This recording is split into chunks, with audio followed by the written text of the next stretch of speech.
We've talked a lot about how arms are protected under the Second Amendment if they are commonly used by Americans for lawful purposes. That's not my language. That's from the United States Supreme Court and the Second Amendment. But guess what? The anti-gunners have a new plan to try to redefine all of that in such a way where they claim that using commonly owned firearms, such as AR-15s, and magazines that hold more than 10 rounds are somehow rare, that's right, rare events, and are not commonly used by Americans for lawful purposes. Stay tuned and learn very carefully how the anti-gunners are trying to do a sleight of hand gimmick, as I see it, to take away our rights. Hey folks, I'm Mark Smith, host of the Four Boxes Diner, proud American gun owner, constitutional attorney, member of the United States Supreme Court Bar, and New York Times bestselling author. If you haven't subscribed to the Four Boxes Diner Second Amendment channel, please do so. We're trying really hard to get to 100,000. We're getting really close, but we're not quite there yet. We think that'll make a big difference with these social media algorithms. Okay, folks, we have to get a little bit geeky, but not too geeky today in order to understand a relatively new attack on the Second Amendment by the anti-gun movement, who is desperate to come up with anything to save their bans on semi-automatic rifles, such as AR-15s and semi-automatic AK-47s, as well as their bans on magazines, firearm magazines that hold more than 10 rounds or so. And it should not work. But to the uninitiated and people not familiar with the game I'm about to describe and reveal to you, you can easily be duped and confused. And I'm going to prevent that from happening right here and right now. So let's step back, big picture, and I'm going to explain to you what the anti-gunners are trying to do and why, obviously, once you realize what they're trying to do, it fails completely under the Second Amendment and the Supreme Court's case law. To begin, we understand that based on the Supreme Court's decisions in Heller and Caetano, that when you interpret the phrase, the right of the people to keep and bear arms, there are certain arms that are protected. One category that 100% is protected, and there's probably others as well, but one category that's completely protected, we know, are those arms that are commonly used by Americans for lawful purposes.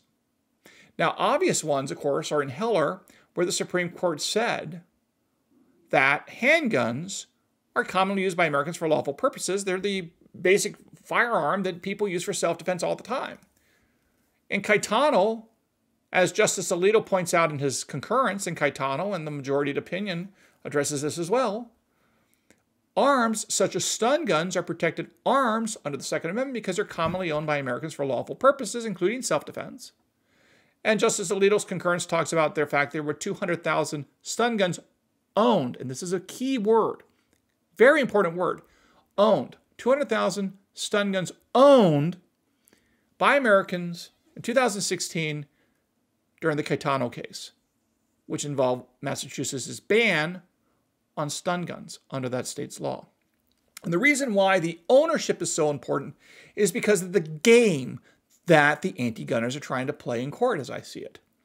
You see, as the standard is commonly used by Americans for lawful purposes, it equates really with possession. Because again, in Heller and in Caetano, there was no discussion or even evidence taken or trial or anything taken about how many times Americans pulled the trigger on handguns or how many times they used it in self-defense in Heller, or when it comes to stun guns in Caetano, how many times people got tasered or zapped with a stun gun.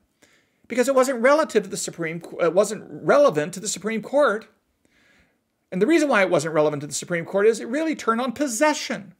The mere possession of a stun gun, the mere possession of a handgun constituted common use by Americans for lawful purposes. Now that you understand that standard, which we talked about before, what the anti-gunners are trying to do, and I give them credit for this effort because it's clever, but once you see what they're about to do, you'll see why it can't work. What the anti-gunners are trying to do in court, as I see it, is they're trying to say that the burden is on the gun-owning community, the Second Amendment community, not to demonstrate common ownership or that firearms like an AR-15 or magazines that hold more than 10 rounds are commonly owned by Americans for lawful purposes. No, the anti-gunners, as I see it, are trying to argue that the burden on the Second Amendment community is to demonstrate, to prove that AR-15s, AK-47s, semi-automatic rifles, or magazines that hold more than 10 rounds are commonly used for self-defense, period, full stop. Let me repeat that. It's critically important to understand this. Very important to understand what I'm about to say. Very important, because they're not only going to use this in court, they're also going to use this in op-eds and in Congress and other places as my guess. You got to understand this argument. The anti-gunners are arguing that the common use test, as they interpret it, means that you and I in the Second Amendment community bear the burden to show, to demonstrate that an arm is protected, on a protected arm, to show that Americans commonly use AR-15s and magazines that hold more than 10 rounds for self-defense, period. And the anti-gunners then go on to define use AR-15s and magazines that hold more than 10 rounds as actually pulling the trigger to use the firearms. And when it comes to the magazine issue, they say that we bear the burden to prove that people commonly use AR-15s or AK-47s with magazines that hold more than 10 rounds, like 30-round magazines, and that we commonly pull the trigger in self-defense more than 30 times, or at least 30 times. And then they usually cite statistics that say that the usual self-defense moment where shots are fired, there's approximately 2.2 shots fired on average or something like that. It varies, but that's kind of the gist of it. You see the game they're trying to redefine? The right standard, according to the Supreme Court, is simply commonly possessed, meaning you own it. Because if you own something like a fire extinguisher, if you own a firearm, if you own a magazine, if you own a life insurance policy, you're using it, whether or not you put in a claim, whether or not you ever use the trigger on a fire extinguisher to put out a fire, or whether or not you ever pull the trigger of a gun in self-defense. But the anti-gunners are trying to redefine common use to say that these very rare events, and that's what they claim, they say they're rare events, and therefore, because it's so rare that an American citizen would have to use an AR-15 in self-defense, and that it's so rare that an American citizen would use an AR-15 or an AK-47 with 30-round magazine and use all the 30 rounds. It's so rare, it so rarely occurs that by definition, according to the anti-gun arguments, it cannot meet the common use for lawful purposes by American standards set forth by the Supreme Court. They are conflating, as I see it, the anti-gun community is conflating rare events with common use. Now, a couple points here to kill this argument in the crib, but you need to understand this game they're playing because you're going to hear it by anti-gunners on cable TV, in op-eds, liberal colleagues, whatever it is you may have. You're going to see this in the courts, so you got to understand this distinction, how to defeat it, and I'm going to show you how really quite easily. So I think the first thing to understand, there's two key points I want you to remember from this. The first is that the common use test does not require that Americans commonly use firearms for self-defense. Self-defense is only one of many lawful purposes for owning a firearm. People own guns for recreational. They own it for hunting, for self-defense, for target shooting, for all sorts of things like that. Now, don't take my word for it. I want to turn your attention to Justice Stevens, Justice John Paul Stevens' dissent. That's right, the anti-gun dissent in Heller versus the District of Columbia.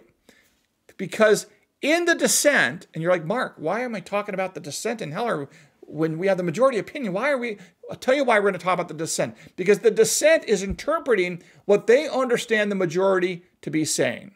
So what does Justice Stevens say, signed onto by his liberal colleagues, that's helpful to our argument that commonly used for lawful purposes means all lawful purposes. We talk about other people and what they've said in our favor, but let's actually look at those that oppose our view of the Second Amendment. Justice Stevens, he wrote in the Heller dissent the following, quote, "The court," meaning the majority court, the Scalia opinion, "the court means that many Americans own guns for self-defense, comma, recreation, comma, and other lawful purposes, comma," and then it goes on. You see what Justice Stevens just admitted in his dissenting opinion in the Heller case. He admitted that the majority was talking about all lawful purposes, including but not limited to self-defense, recreation, and other lawful purposes. That's not Mark Smith. That's not the Four Boxes Diner. I agree with this, but this is Justice Stevens in the dissent. The anti-gun dissent in Heller admits that what we're talking about here is all lawful purposes. So when the anti-gunners say that we have to show that Americans commonly use firearms in self-defense specifically, and that's it, that's the only way we can win, it's absurd. Because even Justice Stevens points out that the common use test is not about just self-defense, it's about self-defense and all other lawful purposes. Again, Justice Stevens' language on the Supreme Court in Heller's dissent, not Mark Smith. But let's go beyond. Let's go beyond. And I think this is also extremely important. Now, the next key point is this. The anti-gunners are trying to argue that because these self-defense actions where you're pulling triggers are so rare, and it's so rare for someone to have to shoot 30 rounds, that they can ban 30-round magazines because those 30-round magazines are not commonly used for self-defense, because you don't need 30 rounds in self-defense most of the time if you even do it. It's a rare event. And as a consequence of being a rare event, by definition, according to the anti-gunners, it cannot be commonly used, or it cannot be common, because rare is the opposite of common. So the anti-gunners argue. But I think that this quote I'm about to give you, this is from a dissent but I think it's so powerful, I cannot write this better than myself, so I'm going to just read it to you, because I think it's powerful, and I'll put a link to it down below. Judge Lawrence Vandyke, who is a Trump nominee, a Trump appointee to the Ninth Circuit Court of Appeals, wrote this in the en banc dissent in the case of Duncan versus Bonta in November of 2021. All this is going to have to be revisited, and is being revisited after the Bruin case, by the way, but set that issue aside. What Judge Vandyke writes here is just so powerful in his dissent. He takes on the discussion of rarity versus common. And this is what he writes. It's powerful language. I'm going to read it to you verbatim from Judge Vandyke in support of the Second Amendment's right to keep and bear arms and the notion that something that's rare cannot be protected by the Second Amendment, which of course is absurd. Here's what he writes, quote, "The reality is that essentially everything the Second Amendment is about is rare, for which we all should be grateful. Government tyranny of the sort to be met by force of arms has been, in the short history of our country, fortunately rare. The actual need for any particular person to use her firearm to defend herself is, again, extremely rare. Most of us will thankfully never need to use a gun to defend ourselves during our entire life. And in those rare instances where a firearm is used in self-defense, the amount of ammunition needed is generally very little. Oftentimes, none at all. It is certainly true that most of us will use exactly 0 rounds of ammunition to defend ourselves, ever. So if the Second Amendment protects anything, it is our right to be prepared for dangers that thankfully very rarely materialize. Period, close quote. Judge Lawrence Vandyke, Court of Appeals, Ninth Circuit out of California. He hit the nail on the head. And, you know, the Supreme Court in Heller alluded to this and talked about this without getting into rarity specifically.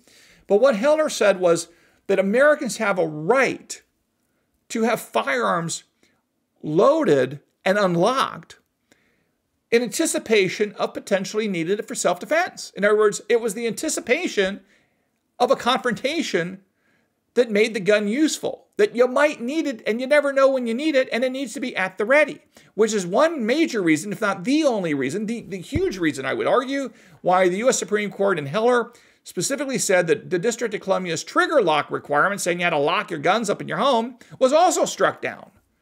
Why? Because the trigger lock on the gun prevented those guns in D.C. from being readily available to Americans for the essential point of the Second Amendment, which is a self-defense activity. So the Heller talked about this, and now Vandyke, Judge Vandyke, did a powerful, powerful discussion pointing out that these notions of rarity as a way to trump the common use for lawful purposes by Americans test is absurd and not appropriate and not logical. So, bottom line is this.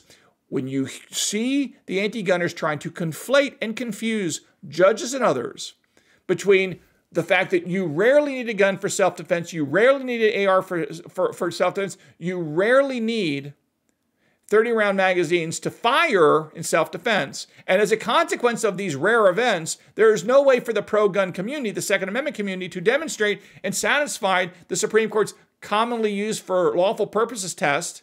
That is simply not true, for the reasons I've talked about in this video.